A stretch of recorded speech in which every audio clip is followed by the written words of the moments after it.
Vers la guerre ou vers la paix? Difficile de savoir vers quel chemin se dirigent les États-Unis et l'Iran. Sur le terrain diplomatique, les échanges se poursuivent via la médiation du Pakistan.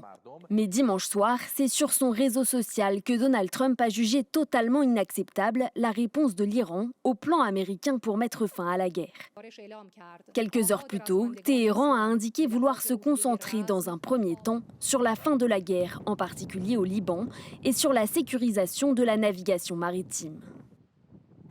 Mais en mer, aux abords du détroit d'Ormuz, les affrontements se sont multipliés ces derniers jours, alors Téhéran tient aussi à montrer les muscles.